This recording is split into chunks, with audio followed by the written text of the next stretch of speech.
Want to make sure you cause a dent and a damage every single enemy that comes your way in Mayhem 4? Well, today I present to you my Gam-tastic build that's going to have you kind of cakewalking throughout Mayhem 4 and the brand new raid.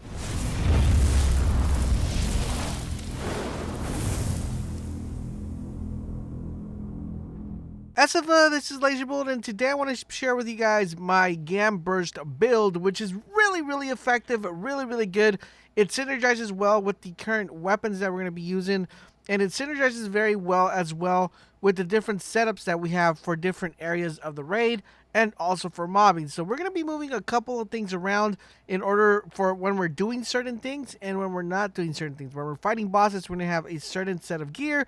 When we're not fighting bosses, we're going to have a different gear, but it's all going to be synergizing perfectly, and it's going to give you the best output, not only making your pet super duper tanky, but almost keeping your action skill active 100% of the time, and in addition to that, allowing you to do a lot of damage. So if all that sounds really excited and something you guys definitely want to dig, let's jump into the skill tree. But before we do, I do want to remind you guys, if you guys would like a complete copy of all the items that I have for this particular build, let's try to get this video to 300 likes, and if we do, I'll be uploading the save file on my Discord server. So without further ado, let's jump into the skill tree. Alright, so now here we are on the skill tree, guys. We're going to go through this really quick. If you are new to Borderlands, I'll try to kind of give you guys an idea of what exactly we're doing.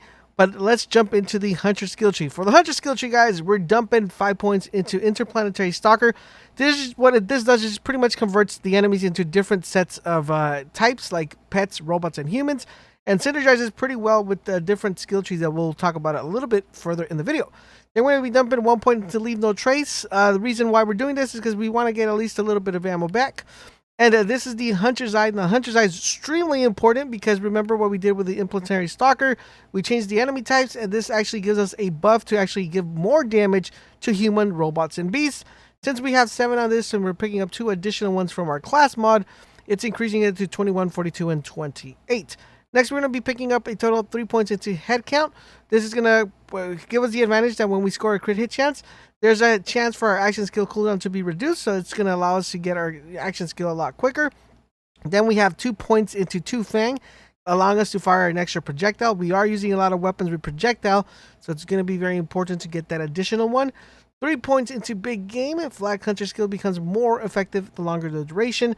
Now, remember, since we're playing this pretty well with the build that we have, it's going to be very fundamental as our action skill is going to be active the majority of the time. Almost indefinitely, we're doing it right. Then we're going to be dumping 3 points into the Most Dangerous Game. What this is going to do is going to give us stun damage and critical hit damage, which is the most important one, and pet damage, which is extremely important as well, because our pet is going to be extremely tanky. Then we're going to be dumping 1 point into Galactic Shadow, critical hit chance, plus 15. Main reason we're picking that up. 2 points into Grim Harvest, giving us gun damage and action skill damage, which boosts up our pet damage. In total, we're getting 34 damage because our pet and our action skill damage is kind of synergizing very well. And last but not least, we're going to be dumping 1 point into Megavore, just giving us 20% critical hit chance, which is really important. Now we're going to the tree where things are going to be happening. We have 1 point into Ferocity. Pet damage, once again, is getting increased. We have a total of 3 points into Persistent Hunter. Main reason here is the gun damage and the action skill duration, which is going to allow our Grammar Burst to be active very often. Then we have 1 point into Go for the Eyes, getting us that pet critical hit damage, which is really important. 5 points into Who Rescue Who, health regeneration, which is really important, giving us a little bit of tankiness. We have 1 point into He Bites, so whenever our pet takes damage, the portion of that damage is returned to the attacker. And we have 5 points into Frenzy, which stacks away with He Bites. As what it's going to do, it's going to give us Frenzy, and when we have Frenzy, it's going to increase our damage, which is really important. Last but not least, guys, we're picking up 5 points into Barbaric Yap. Increases the power of our pet bonuses granted to Flag up to 2,000. No, I wish, right? Up to 200%. And 1 more point into Pack Tactics. Pet and Flag damage is increased. Now, for the action skills, guys, we're going to be picking up, of course, the Gamma Burst. As for our pet, we're going with the Skag. We're going to be equipping him. As for our action skills, we're going to be picking Empathic Rage, which is going to increase our Gamma Burst and damage, which is really good. And then we're also picking up Endurance, which is going to give us a skill duration of plus 3 seconds per kill and pet damage +3 per kill. So theoretically speaking, this is going to allow us to have our Gamma Burst active almost indefinitely, so it won't be running out. And that's pretty much what we're picking up on the skill tree. Now let's take a look at the gear, and I'm going to explain how you want to play with the gear depending on what you're doing. So if you're playing regular mobbing, if that's all you're doing, you're not doing the raid, you're just doing like Slaughter Shaft, or you're doing anything in that sorts, I'm going to give you guys a really ideal setup, and then I'm also going to give you guys a setup for the raid. So what you want to do, if you're doing the raid, the first portion of the raid, all you got to do and all you got to roll with are these two weapons right here. Hold on, let me get rid of this one real quick.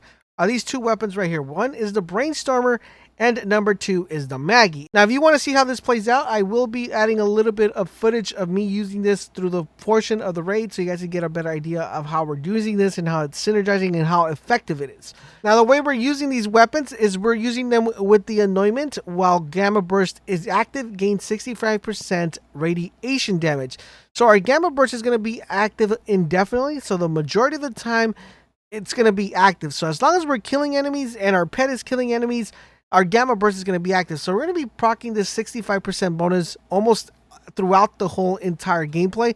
And our Maggie also comes with the same anointment.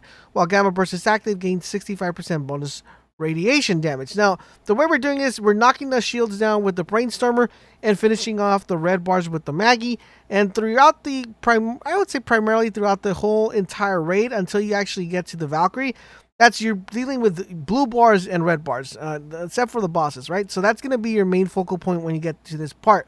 Now, as soon as you get to the Valkyrie, things change and you deal with yellow bars and blue bars. And we're going to talk about the equipment you're going to want to use for that.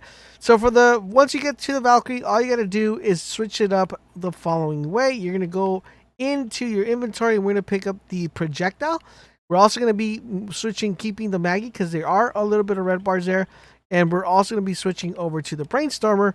And last but not least, guys, we're going to be equipping a Cutsman. Now, the reason why we want to equip the Cutsman, and it is going to be a corrosive one, is because when the Valkyries fully deplete all their blue shield, I would say, this is really effective to knock the shield down really fast and effective if for some reason you're not having a really good time with the projectile recursion. So that's the setup you want to have for the Valkyrie. Super easy all the way till you get to Wu-Tang. This setup is going to be ideal. So this one right here is going to be mostly for mobbing. This is in case you bump into a red bar, mobbing once again, and dealing with yellow bars until you get to Valkyrie. Now, that is the setup you want to have until you get there. Once you get to my boy Wu-Tang, all you got to do is switch it up like this. So we're going to get this guy right here. We no longer need the Maggie for this one. So let's move this one right here, guys. And to put the Maggie away and to put it right there. And for him, all you guys need, you don't even need the Brainstormer, to be honest, because all we need is the Cutsman and, of course, our recursion. So that's what I usually run when I do play Wu-Tang, as you guys saw in the beginning of the clip.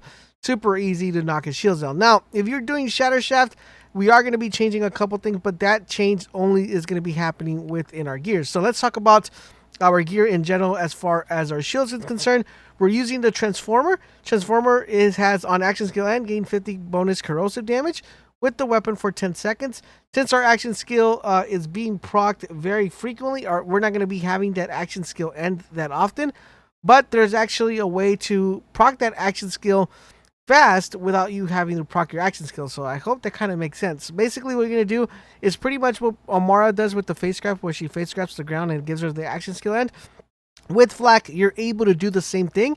Instead of face grasping the ground, you're going to face grasp the air. So you just look up in the air, do your Gamma Burst, and it'll give you the action skill and anointment. So you'll be able to get these two procs to go off really fast because it thinks that you're actually finished your action skill. And the cool thing about this, you'll still have the Gamma Burst available to proc the anointments for your weapon. So first and foremost, you want to do grasp the air, make sure these two proc, and then do your Gamma Burst. So basically that's the way to do it. Now you could do it theoretically with a weapon. Like if you have a weapon that says on rack attack, get a rack attack, you could switch that off and that will proc these. But I like the grasping of the air. It's not that hard or difficult. Next up, guys, we're going to be taking a look at the grenade. I have the It's Pits. That's going to give us an additional 20% damage.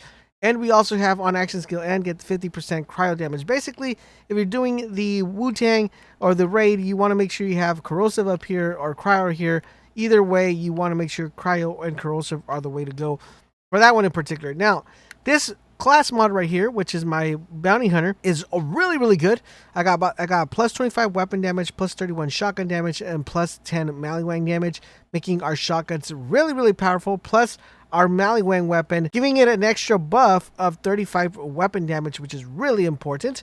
Now, this one right here, you only want to use when you're fighting a boss. That's going to be your main go-to. If you're fighting a, I'd say a regular mobbing, you're probably going to want to go with the Red Fang or the Rack-a-Pack. So those are the two you want to use when you're mobbing. But this one right here is only if you're using racks. So I would theoretically go with the Red Fang. It's a really good one to pick up because it's going to give you that Gamma Burst addition. So while Gamma Burst is active, Flag Pets taunts all the enemies. So all the enemies are going to be focusing on your pet, which makes it really viable. Then we're going to be talking about the artifact for the artifact. We're going to be going with the Victory Rush. Now, this is going to be giving you temporary invulnerability with health drops below 50%, giving you a lot of survivability. This build has a ton of damage and also a lot of survivability, so that's going to make it very effective. And that pretty much ties the whole build together, and that's how you want to play. I'm going to let a little bit of footage play out of me doing the raid, the first portion of the raid with the setup that I did, so you guys can take a look how it works. I hope you guys did like this build. If there's anything you guys would change on this build, let me know in the comment section down below, and enjoy the rest of the gameplay.